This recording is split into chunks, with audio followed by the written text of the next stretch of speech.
നമുക്കൊരു കോൾ ഉണ്ടോ? Okay. Hello hello hello hello health ടോക്കിലേക്ക് സ്വാഗതം. ആരാണ്? ഹലോ ഹലോ, പേര് പറഞ്ഞോളൂ മാഡം. ഞാൻ തിരുവനന്തപുരത്തിൽ നിന്നാണ് വിളിക്കുന്നത്. പേര് പറഞ്ഞോളൂ. പേര് ജയന്തിയാണ്. ഡോക്ടറിനോട് ചോദിച്ചോളൂ. പിന്നെ എനിക്ക് ഈ കഴിഞ്ഞ വർഷം വരെയും പീരീഡ് ആയിക്കൊണ്ടിരിക്കുമ്പോഴ് നല്ല സാധാരണ നിലപാടില് ഒരുമാതിരി നല്ല കട്ടിയുടെ രീതിയിൽ പൊയ്ക്കൊണ്ടിരുന്നു. ഇപ്പോഴേ ഈ ഒരു വർഷോളം ആയി പിന്നെ ഇത്തിരി വെള്ളം പോലെയാണ്, അതായത് കട്ടിയില്ല, ഈ വെള്ളം പോലെയാണ് ഇങ്ങനെ പൊയ്ക്കൊണ്ടിരിക്കുന്നത്. ഈ കൂടുതലായിട്ട് പോവുകയും ചെയ്യും. പക്ഷെ 2 ദിവസം 3 ദിവസം മാത്രമേ നിൽക്കുള്ളൂ. പിന്നെ സ്ട്രക്കായിട്ട് അങ്ങ് പിടിക്കും. നോർമലായിട്ട് തീർന്ന് തീരത്തില്ല. പിന്നെ ഈ വെള്ളം പോലെ പോകുന്നതിന്റെ ഇടയിൽ കൂടെ കുറച്ച് കട്ടിക്ക് ഒരുമാതിരി ഇറച്ചി കഷ്ണം പോലെ ചെറുതായിട്ട് കട്ടി ഇങ്ങനെ കറുത്ത് കറുകറായി പോകും. ഇതുകൊണ്ട് എന്തെങ്കിലും പ്രശ്നമുണ്ടോ മാഡം? അത് ഇപ്പം ഇറച്ചി കഷ്ണം പോലെ പോകുന്നു എന്ന് പറഞ്ഞത് അത് ബ്ലഡ് ക്ലോട്ട് പോകുന്നതാണ് സാധാരണ. അതിൻ്റെ അർത്ഥം ജയന്തിക്ക് പീരീഡിൻ്റെ സമയത്ത് പോകുന്ന ബ്ലഡ് ഫ്ലോ ഒരുപാട് കൂടുതലാണെന്നാണ്. സാധാരണ ഒരു നോർമൽ പീരീഡ് ആകുമ്പോൾ ഒരാളിന് ഒരിക്കലും അതിൽ കട്ട രക്തം പോകാറില്ല. നമ്മളുടെ രക്തം കട്ട പിടിച്ചാലും അതിന് ഫ്ലൂയിഡ് ആക്കാനുള്ള ഹോർമോൺസൊക്കെ ഉണ്ട്. അതുകൊണ്ട് അങ്ങനെ മാത്രമേ പോകാറുള്ളൂ നോർമലായിട്ട്. അപ്പോൾ എപ്പോഴെങ്കിലും പീരീഡിൻ്റെ സമയത്ത് ഇതുപോലെ കട്ടയായിട്ട് പോകുന്നു എന്ന് പറയുകയാണെങ്കിൽ അത് ജയന്തിക്ക് കൂടുതലായിട്ട് ബ്ലഡ് ഫ്ലോ പോകുന്നു. അതിന് എന്തെങ്കിലും കാരണം കാണും.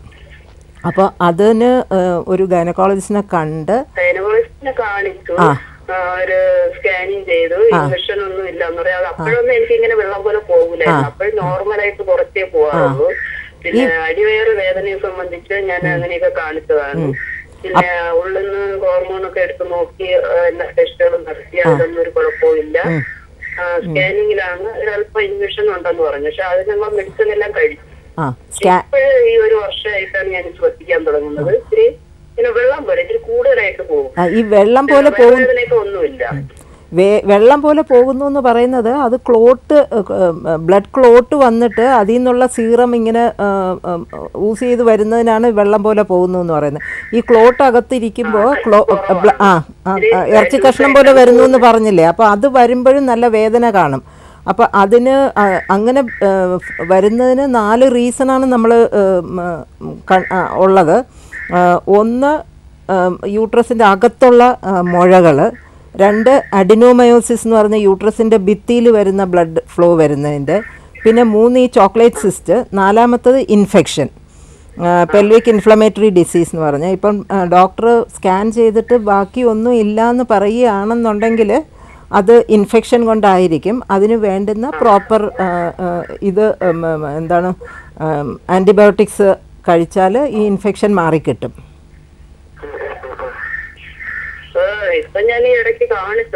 കോപ്പറ്റിയോ അങ്ങനെ എന്തെങ്കിലും നേരത്തെ ഇട്ടിട്ടുണ്ടായിരുന്നോ?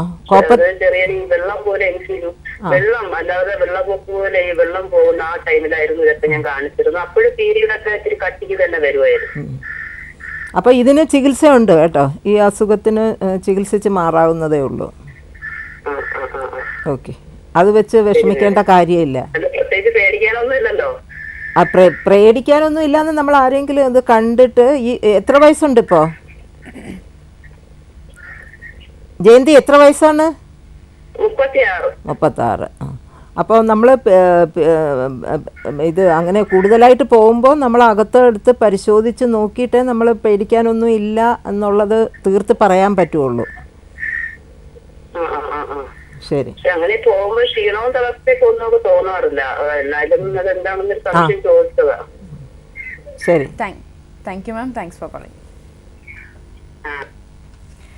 ഡോക്ടർ, നമ്മൾ ഇതുപോലെയുള്ള ഈ അസുഖം, അതായത് ക്രോണിക് പെൽവിക് പെയിൻ ഉള്ളവരിൽ നമ്മൾ ആദ്യം സംസാരിച്ചപ്പോൾ ഡോക്ടർ പറഞ്ഞു കുറച്ചും കൂടെ ഒരു യങ് ഏജ് ഗ്രൂപ്പിലായിരിക്കും ഇത് കൂടുതലായി കണ്ടുവരുന്നത്. അപ്പം ഇങ്ങനെ ഇത് സ്ഥിരമായിട്ട് വരുന്നവർക്ക് ഭാവിയിലൊരു ഫെർട്ടിലിറ്റി അല്ലെന്നുണ്ടെങ്കിൽ കുട്ടികൾ ഉണ്ടാകുന്നതിൽ എന്തെങ്കിലും പ്രശ്നങ്ങൾ ഉണ്ടാകാറുണ്ട്? അതെ, സാധാരണ നമ്മളിപ്പം ഒരു ഇൻഫെക്ഷനാണ് നമ്മളിതിൻ്റെ ഒരു കോസായിട്ട് പറയുന്നത്. അല്ലെങ്കിൽ എൻഡോമെട്രിയോസിസ്, അഡിനോമയോസിസ്, ഇതെല്ലാം ഇൻഫെർട്ടിലിറ്റി, പിള്ളേരുണ്ടാകാതിരിക്കാനുള്ള ഒരു കാരണമാണ് ഇതിലെല്ലാം. അപ്പോൾ ഇങ്ങനെയുള്ളവർക്ക് പിള്ളേരുണ്ടാകാൻ ഇങ്ങനെ ഇൻഫെക്ഷൻ വന്ന പറഞ്ഞാലെങ്കിൽ നമ്മൾ ട്യൂബൽ ബ്ലോക്കാണ്, ട്യൂബൽ ഫാക്ടർ ആയിരിക്കും. അപ്പോൾ ചിലപ്പോൾ നമ്മൾ ട്യൂബ് ബ്ലോക്ക് ചെയ്തിട്ട് നമ്മൾ പെയിൻ തന്നെ കാണില്ല, അത് ട്യൂബ് വീർത്ത് ഹൈഡ്രോസാൽപിങ്സ് എന്നൊക്കെ പറയും. അപ്പോൾ അങ്ങനെയുള്ള ഒരു സിറ്റുവേഷനൊക്കെ ഇവർക്ക് ഉണ്ടാകും. അപ്പോൾ ഇങ്ങനെ വരുന്നവർക്ക് ഇൻഫെക്ഷൻ കൊണ്ട് ട്യൂബൽ ബ്ലോക്ക് വന്നിട്ട് കുട്ടികളുണ്ടാകാതിരിക്കാനുള്ള ചാൻസ് ഉണ്ട്. നേരെ മറിച്ച് എൻഡോമെട്രിയോസിസ് ഒക്കെ ഇൻഫെർട്ടിലിറ്റിയുടെ ഒരു കോസാണ്.